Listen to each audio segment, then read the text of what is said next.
Estas líneas editoriales tendrán alguna particularidad porque hay varias consideraciones dichas casi subrayadamente en primera persona, lo cual es de mi gusto muy pocas veces, al margen o además de que ningún buen manual periodístico lo recomiende, salvo excepciones de géneros específicos. O de momentos, como por ejemplo este. El domingo pasado a las 21, cuando el ministro Frigerio afrontó las cámaras con cara de cortejo fúnebre, pareció obvio que los números oficiales estarían en línea con la inmensa mayoría de las encuestas y de los sondeos a boca de urna que habían empezado a circular a las 11:30, 12. Una ventaja de 15 a 20 puntos para el Frente de Todos.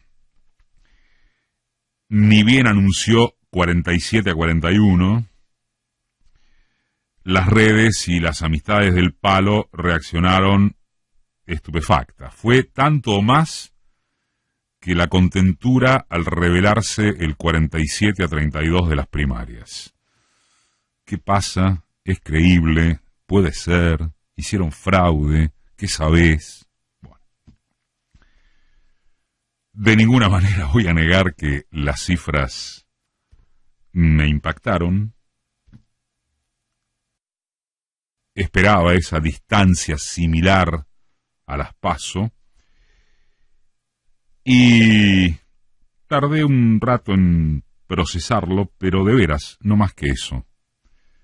Ni desde el raciocinio político, ni desde lo emocional me permitiría que el árbol tapase el bosque, aun cuando uno estuvo entre los que advirtieron reiteradamente, a esta audiencia le consta, que quien habría de irse era Macri, y no lo que Macri representa, ni en términos de poderes reales, o del poder real, ni en las características más profundas de buena parte de esta sociedad.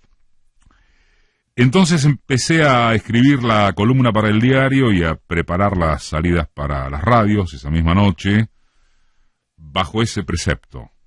Cabía admitir el efecto, comillas o sin ellas, bajoneante o de alegría devaluada en los votantes del Frente, y confirmar que la fortaleza del antiperonismo se había revitalizado, o mostrado como lo que es. Pero escribí, dije y digo que se comprende, pero no se justifica. Porque el nuevo presidente se llama Alberto Fernández, Cristina vuelve al poder, el nuevo gobernador de nada menos que la provincia de Buenos Aires es un cuadro proveniente de la izquierda, de honestidad a toda prueba, y etcétera muchos. Y que en consecuencia no debería ocurrir jamás que alertarse, volver a alertarse por el vigor gorila, suponga perder de vista la energía vencedora. Titulé la columna del diario Alegría sin reparos, y el lunes, entre lo que significaban silencios y mensajes explícitos, mucha gente me hizo saber que estaba sorprendida o que no compartía mi optimismo cuando había resultado un 40% de votos para Macri, con el país devastado, con el hambre, con 50 pymes que continúan cerrando por día, con el industricidio. Por supuesto que no se trató ni solo ni lejanamente de las reticencias en torno de lo que uno escribió, ni de los rebotes por mis comentarios al aire. Hubo y hay una larguísima banda de observaciones entre foristas y opinadores profesionales que advierten sobre la decepción o cosas así del campo ganador. El alucinado que llegó a hablar de empate técnico es apenas una muestra obscena de, repito, muchas opiniones en dirección relativamente parecida. Y también fui de los que se pusieron a sacar cuentas en torno de cómo Macri consiguió recuperar o sumar votos para llegar a un par de millones largos. Eso de que las pérdidas de Labaña, Espert y Gómez Centurión, más prácticamente todos los que no habían concurrido a las primarias, más los que habían sido votos en blanco y anulados, y bingo, hasta miles de las voluntades trotskistas se fueron con el oficialismo, porque hasta eso se sacó como cuenta para entender cómo había recuperado el oficialismo. Es más, pedí a mi equipo que consultara a Paenza. Hablé con consultores varios, aunque sin caer manifiestamente en las teorías conspirativas que subyugan a negadores de la realidad. Cuando hay sorpresas, y aquí sí le pongo comillas, siempre aparece primero el que hay detrás y la conspiración que la sorpresa propiamente dicha como realidad.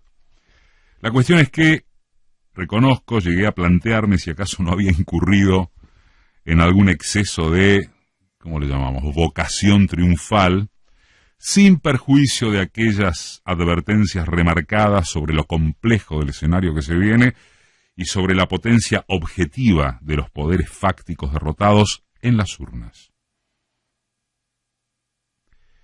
La respuesta es no. No, y más todavía, creo que se trata de desmontar la maniobra mediática hasta ninguneante de la victoria opositora, que desde el domingo a la noche intenta minimizarla, si es que no ningunearla.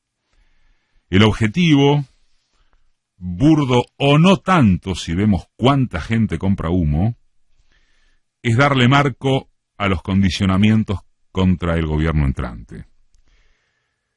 Hubo dos notas a las que se agradece en particular haberme,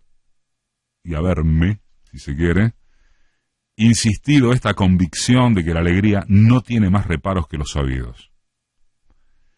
La foto argentina es mucho más la del domingo del balotaje virtual que la del 11 de agosto, aun cuando el escrutinio definitivo vaya a alargar la diferencia en algún punto o algún par de puntos. Un artículo es el de Ernesto Tiefenberg, director de página el jueves, justamente sobre el manipuleo del periodismo para cambiar el resultado de las elecciones y cómo esa definición de empate técnico fue solo el punto más ridículo de una serie de análisis dedicados a desgastar la fórmula ganadora desde el inicio. El lente utilizado no parece el mismo que saludó el triunfo de Mauricio Macri en el balotaje de 2015 por apenas 2,68% de los votos, después de una derrota por casi 3 puntos en la primera vuelta. Clarín puso entonces en su tapa: el balotaje marca el fin del ciclo kirchnerista. Tanta insistencia en resaltar el 40% obtenido por los perdedores, por encima del casi 50% de los ganadores, sería risible si no hubiera impactado en muchos seguidores del Frente de Todos, que vieron empañados sus festejos por la nube con que les presentaron los resultados. La otra nota la firmó quien hoy nos va a acompañar, Edgardo Moca, en la tecla ñ, y pregunta si es lógica la sorpresa por el voto de derecha de un alrededor de 40% del electorado. Pregunta cómo compatibilizar esa sorpresa con la realidad política del mundo, que incluye el triunfo de un cavernícola como Bolsonaro y, agrega uno, la muy probable derrota del Frente Amplio en Uruguay con 10%, escuchen, 10% a favor de un fascista. Pregunta ¿En cuántos otros sitios se da que una fuerza estigmatizada y sistemáticamente perseguida, casi sin recursos o con muy pocos económicos o comunicativos, monopolizada la palabra mediática por sus enemigos más intensos, ¿en cuántos otros sitios se da que una fuerza así retome el gobierno en 4 años?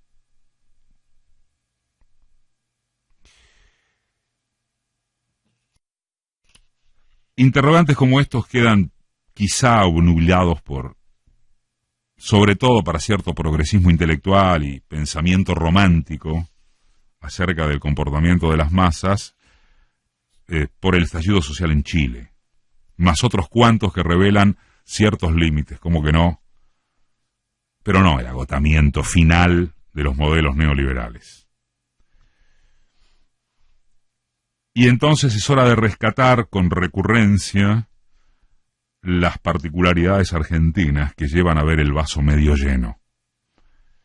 Para usar la más común, muy común de las metáforas futboleras aplicables en política, hace menos de 2 años se firmaba no perder por goleada.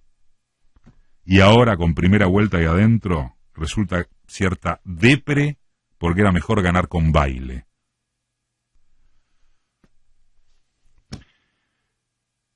La derecha venció por un pelo en 2015 e hizo todo lo que tenía que hacer disfrazándolo de gradualismo. El aparato mediático y judicial constitutivo del poder real no se anduvo con chiquitas, y ahora tampoco. Tanto como el histórico editorial del diario La Nación, que le puso pliego de condiciones a Néstor Kirchner, antes de que asumiera, en 2003, hoy resaltan que habrá un gobierno al que no le dan los números para hacerse el guapo. Ese es el sentido de querer transformar una victoria contundente en derrota digna o empate técnico.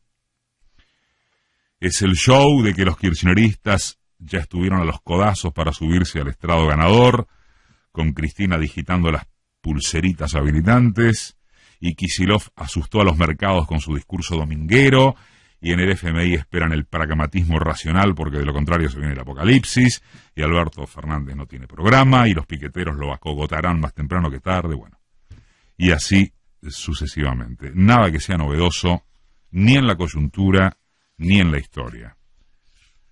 De modo que derrota digna de los que en 2015 habían acabado para siempre con el pérfido populismo, seguro. Derrota condicionante o triunfo condicionado, jamás. Esto último es lo que esperan los verdaderos ganadores. Esta es una columna que careció de datos informativos mayores y la intención nunca fue esa. El interés principal es invitar a que rija la alegría, más allá de todas las dudas, porque si empezamos con la depre y los cuestionamientos a ultranza, estamos listos. Y quienes festejarán son los que quieren cambiar el resultado de las elecciones, que salieron como salieron, no como ellos quieren que se interprete.